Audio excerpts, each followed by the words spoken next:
spoils so far.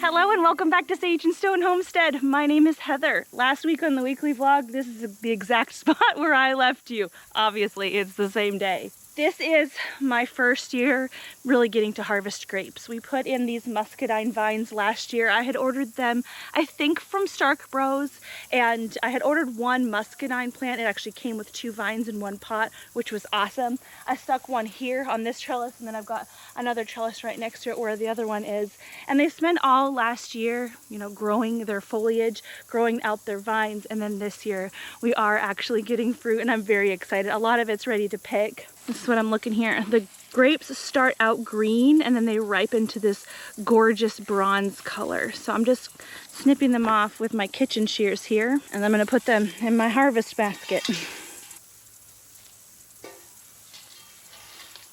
It seems to be just as effective to run through with both of my hands and pick them off of the trusses versus trying to trim off every cluster. The grapes that I grew on one of my other trellises is more of a table grape. They're a Concord variety, and when we picked those, the skin split pretty easily. These guys are holding up much better to being handled, so it might actually be easier for me to ditch these shears.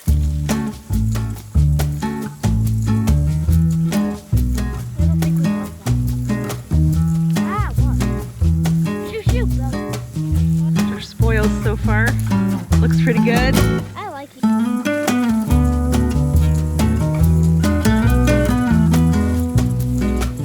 Look at the camouflage on this little dude. He's the same color as the muscadines.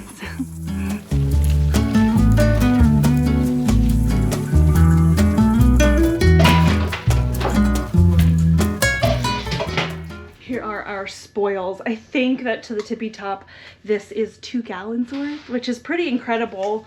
Again, this is our first year with those 2 plants, and I didn't get everything. I just picked what looked ripe to me, and we're going to juice them. What I have over here is a lovely steam juicer that was sent to me. Again, thank you so much. And this basket up here isn't quite as big as my harvest basket, so what I'm going to do is, as these steam down and juice down, I'm going to be adding fresh grapes until we can get them all juiced. I'm not going to do anything with these. I'm not going to rinse them. I'm not going to take them off their stems. I'm just going to dump them in like this. Oh, it might actually fit. Cool.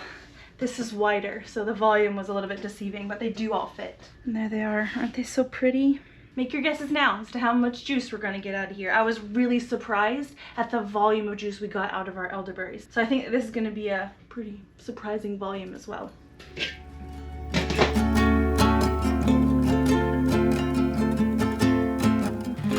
Hello. It's been some days since I picked up the camera. I've been spending a lot of time inside working on some projects for this fall time. Some crochet and knitting projects. It's that time of year. Although we do have a heat wave going on right now, I'm a little bit skeeved off about it, if I'm going to be honest. I just want it to be fall time, but we're not there. And while I was messing in the greenhouse this morning trying to make sure everything was good in the heat, I noticed that unfortunately we do have caterpillars on my brassicas, so we need to go take care of that. By the way, I got about a gallon's worth of grape juice off of our muscadines, and it's good. However, towards the end of the juicing, I did notice that the juice was starting to get a little bit cloudy, and it started to taste a little bit dry. It was pretty interesting. If you've had, you know, a dry wine before, it was like that. I mean, it makes sense, but I haven't tasted the dry grape juice before it was wine, but it was really an interesting type flavor. Hopefully I can figure out how to preserve that well. It may end up being wine. I don't know. I've never made wine before, so we'll see what I end up doing with that. We need to grab the BT. This is what I treat my plants with when I feel the need to treat them, and we have the need now. Hey, darling. We've paid our toll. We can enter the greenhouse and do our work. So most of the problems are on this side of the greenhouse where the plants are a little bit more established, but this is what I'm seeing. And I've been spending so much time inside the last couple of days that I'm catching this a little bit later. But can you see all those little dudes on there? You know, they don't really look like cabbage loopers. They look like little baby armyworms. See them here? They've kind of got that striping that armyworms have, and there are just, I mean, way too many. The plants will absolutely die if we don't take care of this. I can't remember what I had in here last, but I think it was actually beneficial nematodes. Whatever it is, I'm just gonna dump it out and we'll start over. What I use for worm problems is BT, Bacillus thuringiensis. It's bacterial and it doesn't harm people. It's used a lot in organic gardening. It's OMRI approved. And the wormies have to eat this in order to be impacted by it. And by the time this bacteria gets into their gut, it's like it shuts off their desire to eat and they just wither away. It happens very quickly, but I want to get ahead of it because their destruction of the plants also happens very, very quickly. Especially when there's as many on the plants as there are. 2 ounces per 3 gallons of water.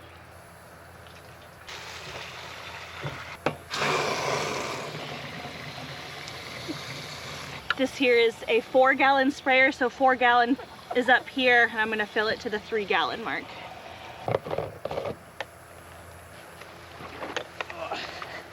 Got it on back there. Give it a shake. And I wanna make sure that I'm spraying all parts, underneath the leaves and on top. We need them to get every opportunity to get some of the BT.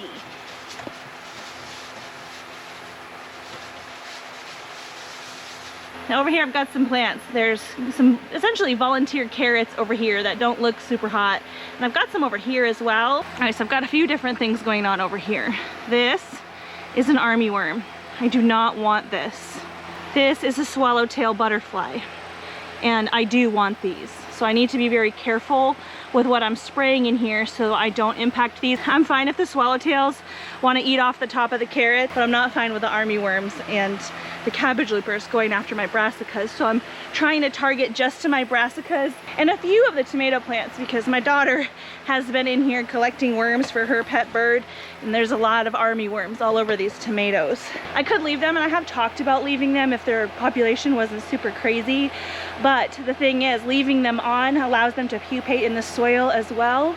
And when there's a lot of them, I don't want to be causing myself headache for future years. These ones over here, I'm not noticing any damage on them right now. I'm gonna spray them anyway. I imagine that it's just a matter of time. Check out the tromboncino squash and how much they've grown. Oh my goodness, so exciting. I don't think the armyworms are gonna mess with them, so I'm gonna leave them alone. Future squash.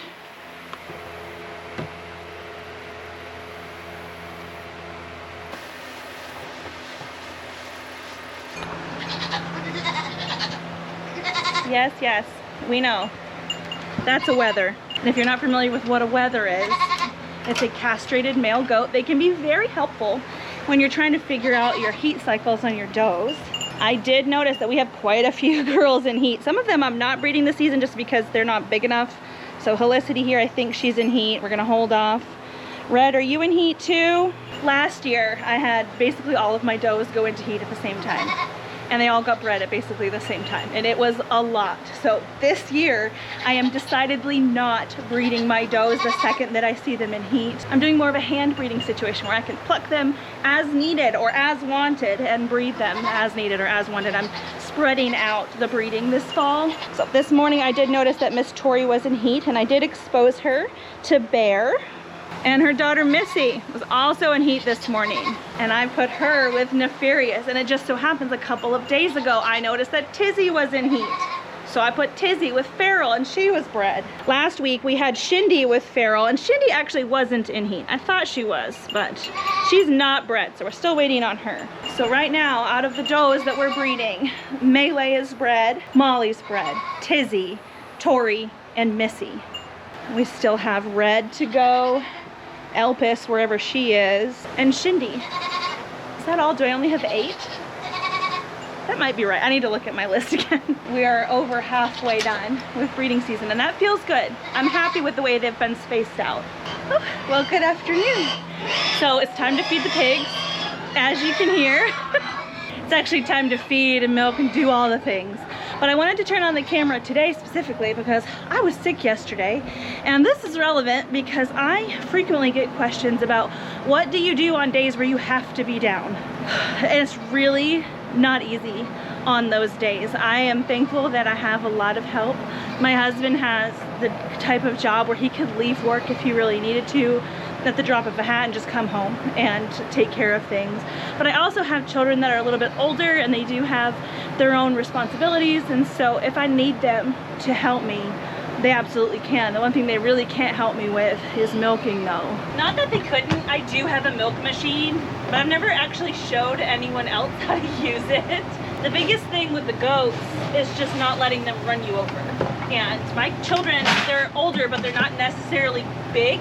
And so to wrestle a 140-pound goat could be difficult, if not impossible for them. So that's why I haven't really taught them how to handle the goats too much, because I don't think they really could at this point. I actually recently got an email from someone who has chronic illness and knows that she has days where she just can't even get out of bed. And do I think that homesteading is really off the table for her? The homesteading the way that we are, is that off the table?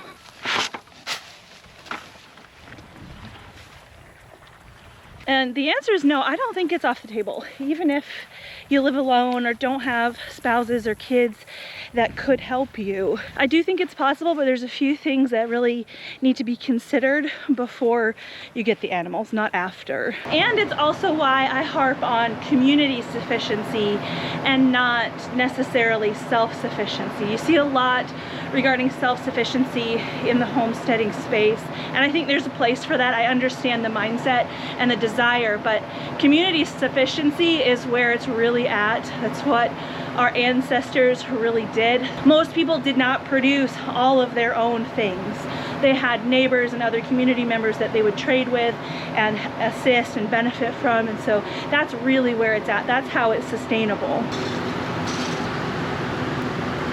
So as far as milking goes, I know that if I needed to, I could call my friend Megan, who lives, I say up the road, but in the country, 60 miles an hour, 20-minute drive, that is kind of up the road. We feel like it's up the road because we don't have to go through any kind of major civilization at all in order to get to each other's houses.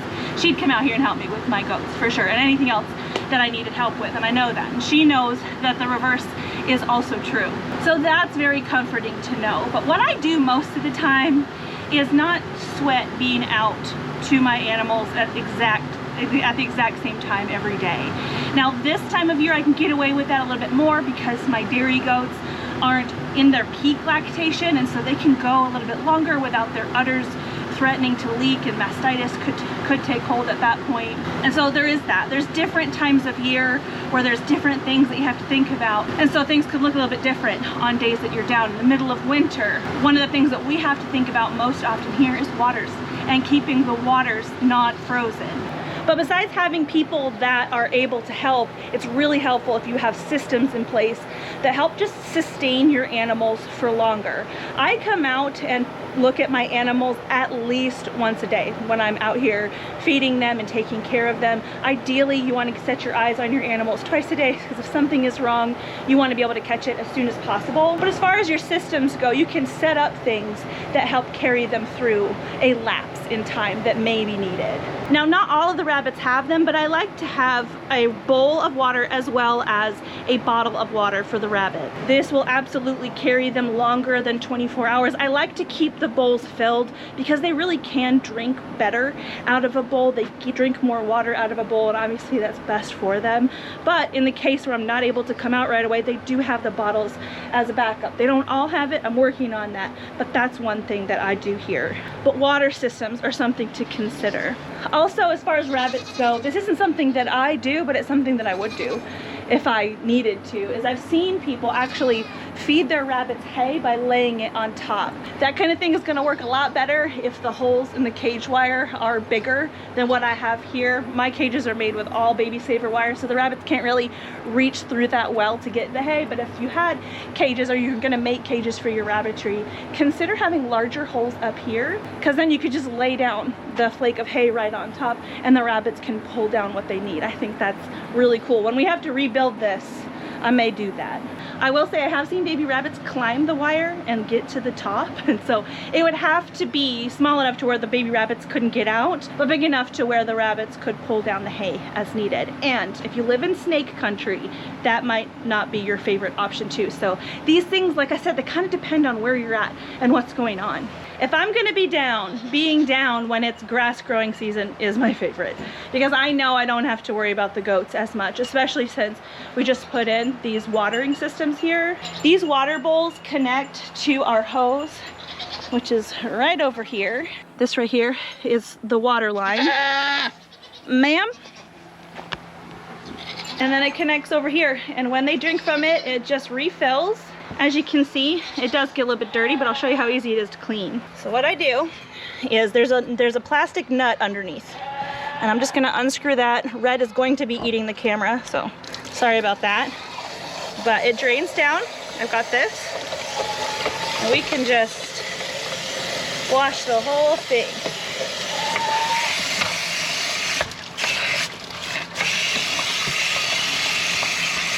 Now we just plug it back up.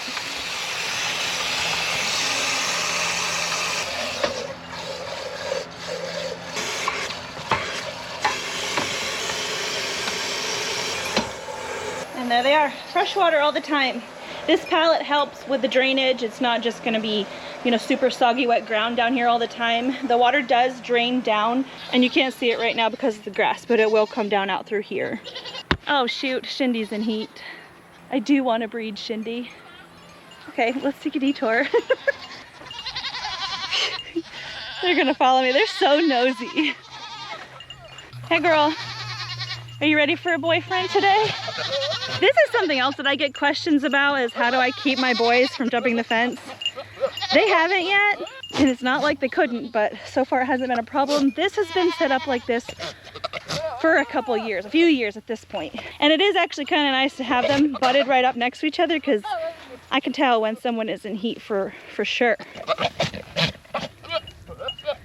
Last season I bred Shindy with Feral, and we got our beautiful little Red, and I haven't gotten a chance to freshen Red and see really what that pairing did, but what I can see of Red at this point I do like, so we're gonna repeat that. Feral! He's such a handsome boy, he knows his name.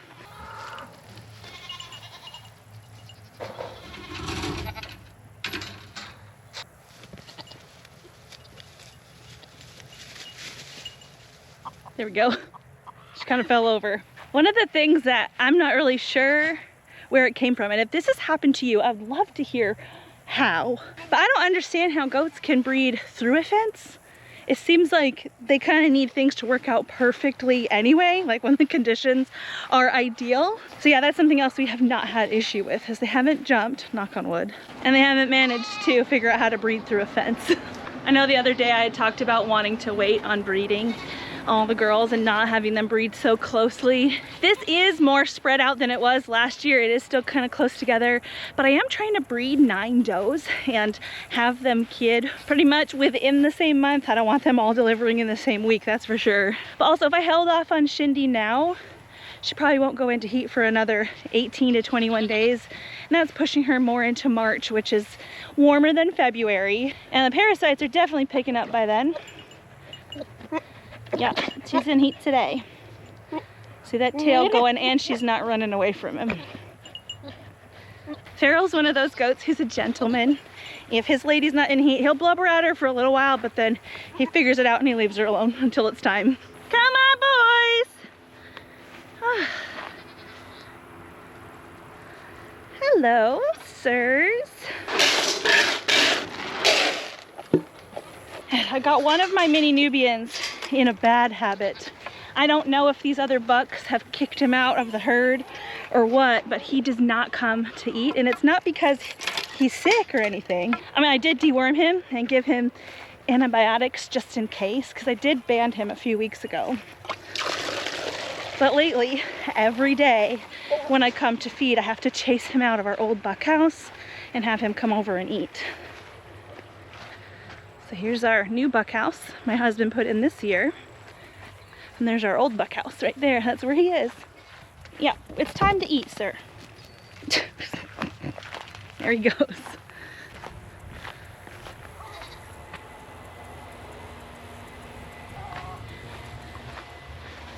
All right, they're doing pretty good on hay. Doesn't look like I have to top off their hay today, but 3 hay racks in here is definitely one of those redundancies that make sure that they're good on hay for a good length of time. And this semi-large water trough helps make sure that's the case too. It's got some algae growing in there. I forgot my brush because Shindy distracted us, but I'll take care of that tomorrow.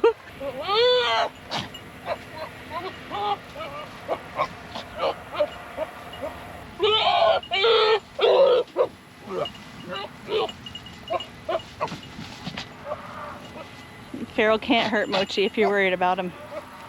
Mochi's fine. Yes. Goodness. That one is still alive. But can you see these guys here? Those wormies are all dead.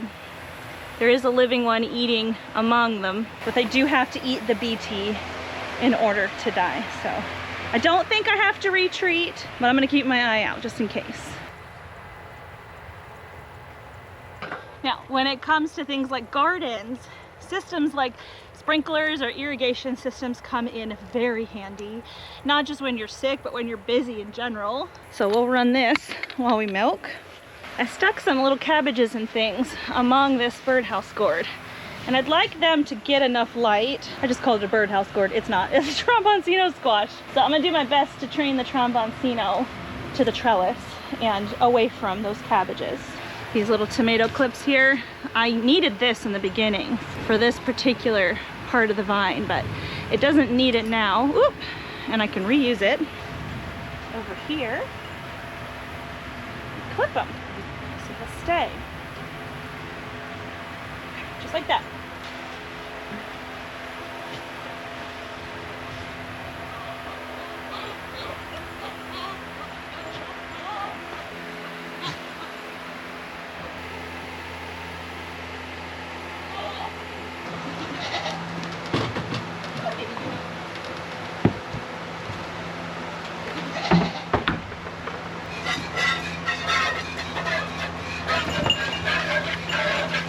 Now, something to consider if you know you're going to be having more down days than maybe the average person, but you still want to do something like have milk goats, it's not out of the realm of possibility for you to do so. There's a couple different ways where you can raise your kids. I wouldn't suggest that you necessarily have bottle babies because they can be a little bit more hands-on for sure. But let's say my goats had their babies on them yesterday when I didn't feel good.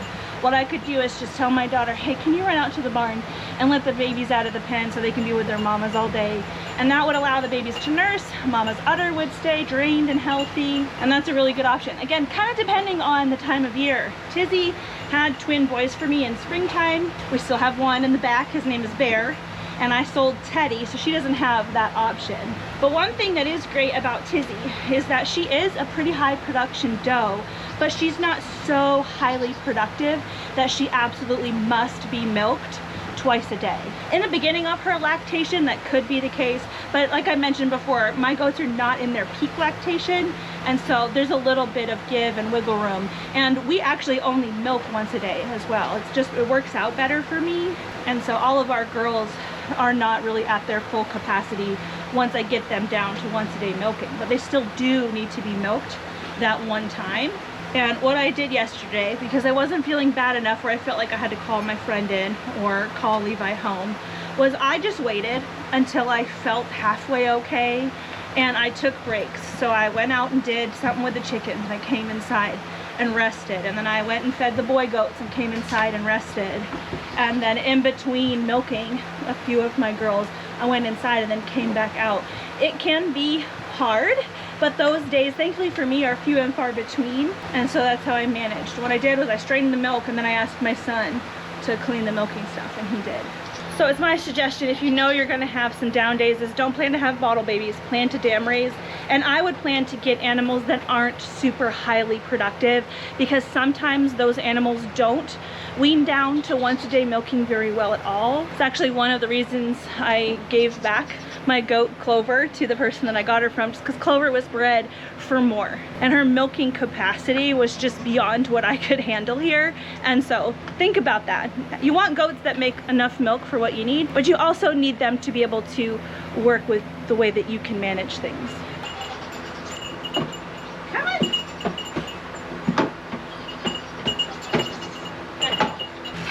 I'll probably get this question too, but does my milk taste like a buck? Because the girls share fence lines with bucks. Or will the milk taste like a buck if you put them in with a buck?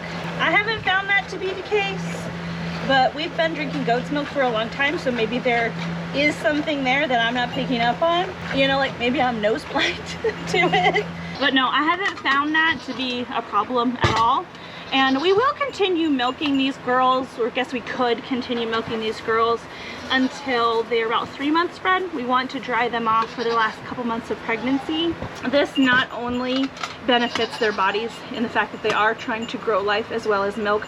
That's a lot of output for a doe, and so it's nice to be able to have her convert that energy into just growing the kids. But also it helps reset their udder so that when they freshen again, they'll be making the best quality colostrum, and it allows their mammary gland system to kind of repair itself and rejuvenate itself, and we'll get more milk next year. Essentially it helps to reset that lactation curve.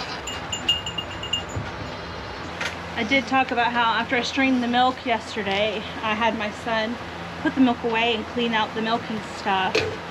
And what I could have done instead of straining it and putting the milk away is just to literally dump it in a bucket and feed it to the chickens, even goats. As long as you have a disease-free herd and you're not going to be spreading things through that milk to the rest of the herd, goats will drink milk too. A lot of them really like it. Last year I had a couple meat goats that really liked to drink excess milk and whey, and so it's fine. Not only on days where you're sick, but days that you're overwhelmed and your animals do need emptying, but you can't even think about what to do with that milk. Just recycle it, put it right back into the homestead. That's fine. Recently, I think it was one of our members that told me that they use kinesiology tape to tape up their goats' teats. And if you're not sure why I'm doing this, Shindy and Tori both have dolings in the pen with them that would still nurse if I didn't tape them up, and I do need to tape them up so that we can get at least a half gallon to 3/4 of a gallon every day. That's what we need for our things like baking and other things. And this kinesiology tape is some of the best tape that I've ever used. It stays on really nice, it's flexible and breathable. And I don't know why I never thought to use this teeth tape, but thank you to whoever told me that. It works very well. This is the kind that I've been buying. We can get it locally, probably not forever. This is one of those discount items at our local Amish store. I bought a lot of boxes of it, but they're probably not going to get that in again, so I'll take advantage of the price while I can.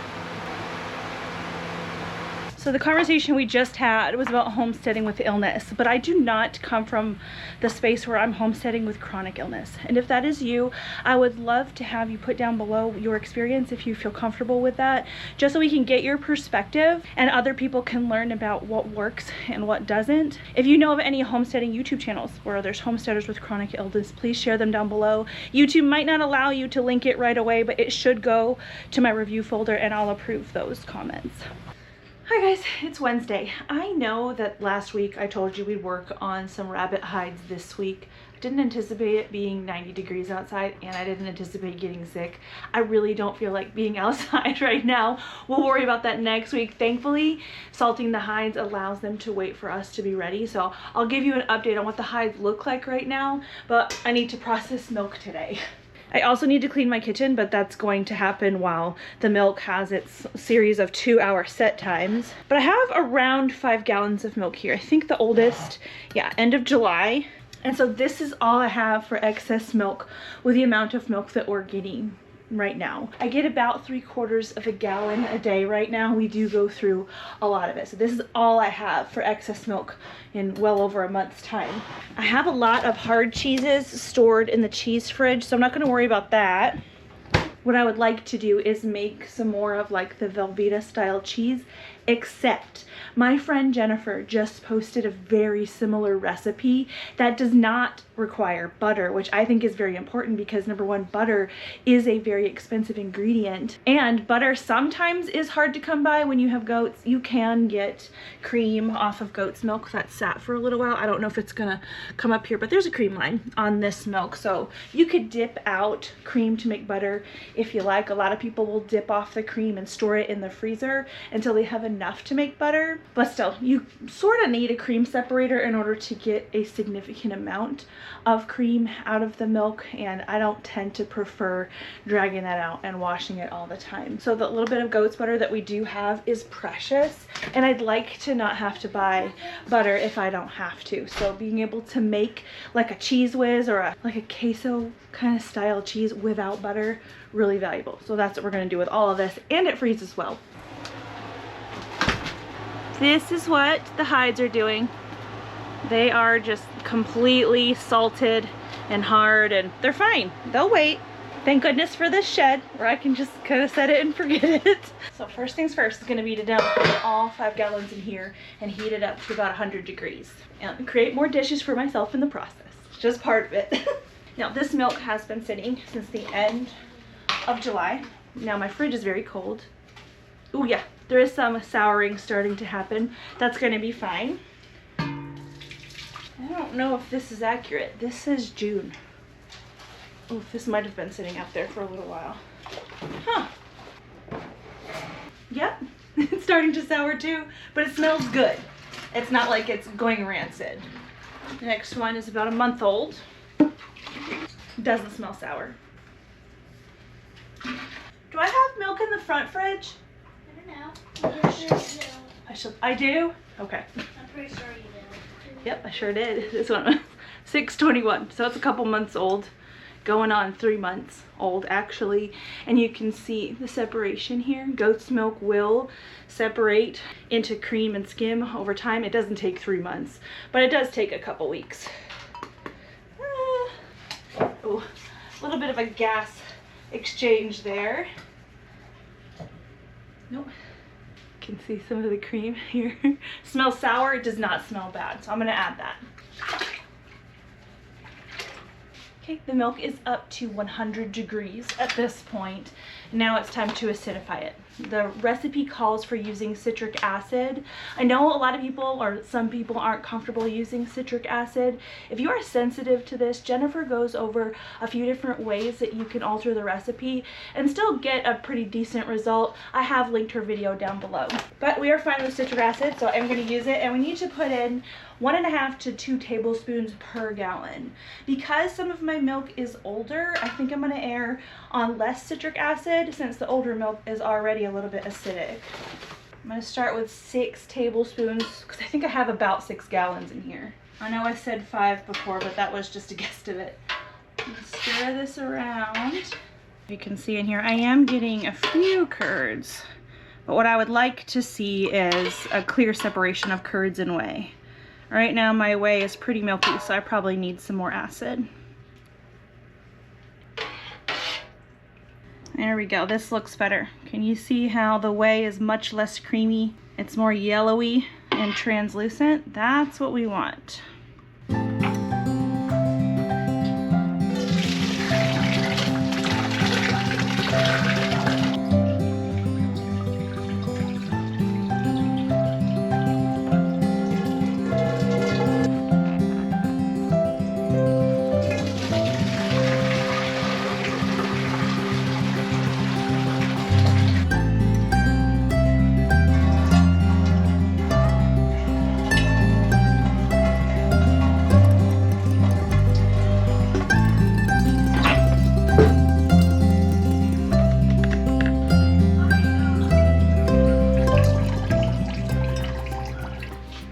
This cheese has been draining for about 2 hours at this point. I have come through and done a little trick that one of my subscribers actually told me about. She said that you could pick up both sides of your cheesecloth and kind of roll your cheese back and forth within the cloth, and that helps the cheese to drain. It's a very good tip. It works very well even when they're hung like this. I've got a little bit of dripping still going on, but I am going to take the cheese down.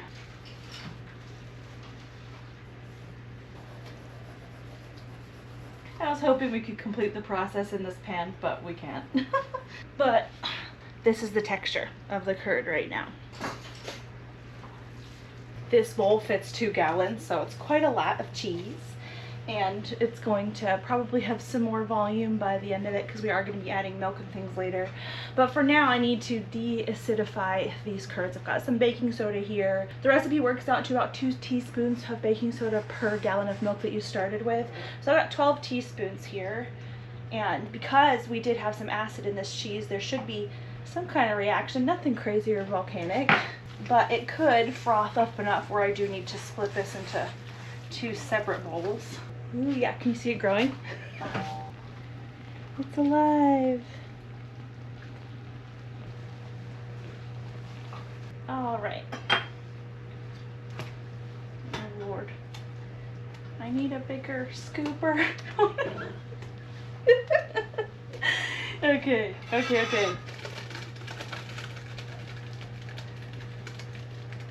My subscribers that have been with me a long time, you know it's been a while since I made a good mess. And I like to say, make a mess or it doesn't count. That wasn't too bad considering. Okay, what I'm gonna do is get my big cheese pot back out because we're gonna have to heat this up again later, so I might as well have it all in one spot. This is another spot where the recipe that I have used in the past to make Velveeta, it differs. This has to sit at this stuff on the microwave. This has to sit at this point in this state for another 2 hours. And Jennifer says that this part is critical to it working out okay. Well, this is what it looks like so far, and I will be adding some annatto, so it will be yellow. Okie dokie, so it's been about 2 hours, a little bit less than at this point, and I neglected to add the salt beforehand. Should have been added at the same time as the baking soda. So I added that in. It was 1 teaspoon per gallon of milk that was used, and at this point I'm going to add the annatto. This is a natural cheese coloring that's very potent. So ours should be quite orange. This is what it looks like. We do still have some lumps, but I'm gonna turn my pot on low at this point to kind of help dissolve the leftover lumps. I reviewed Jennifer's video again, and her curd was a lot drier than mine. She might have drained it for longer. It was probably easier for a smaller mass of curd to drain within the 2 hours. I did much larger masses of curds, and even though I split it up into 2 batches, they maybe should have sat a little bit longer. So instead of adding milk, I'm just gonna leave it because I don't want it to get runnier than it is. It's actually a pretty good consistency right now. I do want it a little bit thicker, but I definitely don't want to thin it out. So if you had a thicker curd that you needed to thin out, I would just add milk until it looks right. I think Jennifer added about 3/4 of a cup. So that's how it's like right now, and it's warm. And now it's put into a jar. So let's knock this out as quick as possible. Otherwise it makes a mess.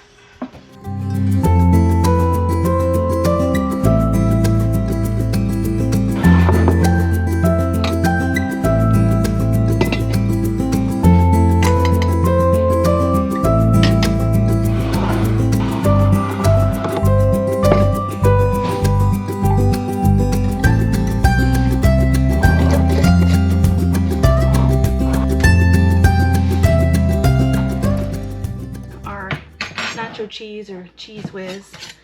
It has been in the fridge overnight. I got 8 of the quart jars filled to the 3-cup line full, but I will say that, I mean, it's drizzly, but it's also cold.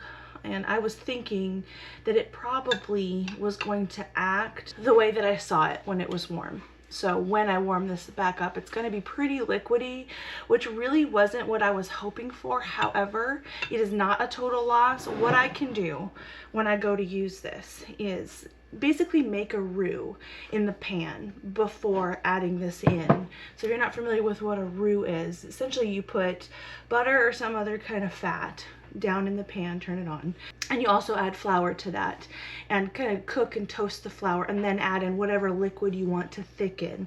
This is a real easy way to make homemade gravy and things. So I can make the roux, add this in to thicken it up before I happen to need to add it to mac and cheese or any other thing. So yeah, draining it for longer into a drier curd probably would have assisted in getting a thicker sauce, but you know what? I don't have 5 or 6 gallons worth of milk in the fridge to process anymore, and that feels good, and we can absolutely use this now. The flavor is delicious. I ended up adding Worcestershire sauce, some garlic powder, and some smoked paprika. It's lovely. So what do I have planned for this coming week? Plans change, as you saw. So hopefully I can get to a lot of this. I'd like to get these hides taken care of. In my downtime this week, I have been working a lot on my knitting machine. So I am working on having hats available on the website next month when I do a website drop. Those hats will have rabbit fur pom-poms on them, and I have some scarves that I'm making too, and those I'm trying to figure out how to get the pom-poms attached to either end of the scarf as well. But yeah, I do have about a gallon's worth of grape juice that we need to deal with. I'll probably turn that into jelly. I have to see. I have to figure out how I can sweeten that well enough. So it might be a little bit of an experiment, which is kind of nerve-wracking when it's your like first and only harvest of something, but how else do you learn? And of course, it is still goat breeding season. We have, I believe, 3 more does left to breed. It's Red, Elpis, and Frenzy, and so we're just waiting on them. And I'll probably show you a little bit of a garden update soon. I'm gonna show you a little bit of a spoiler this morning because I can't help myself. I have 2 key lime bush plants here, and I was talking earlier about how they didn't really set fruit. Well, I have a billion little buds now on these key lime bush plants, which now that I think about it, I think this is the correct timing for this, correct? I know that citrus is more of a winter fruit. This is something that I have to put in my shed over winter, but it would make sense if we're collecting the fruits over winter that they would flower at the end of summer, right? I don't know. I did get a little bit of fruit last year, but I felt like it wasn't over the winter. I do have a beautiful spiderweb here that I don't want to mess with, but right behind, right there, that is a baby key lime. So it does look like we'll be getting fruit after all, which is very exciting. Anywho, I hope you guys are doing well wherever you are. I'll see you guys again soon.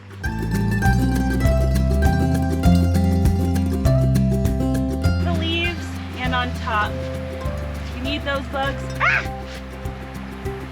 There's a wasp.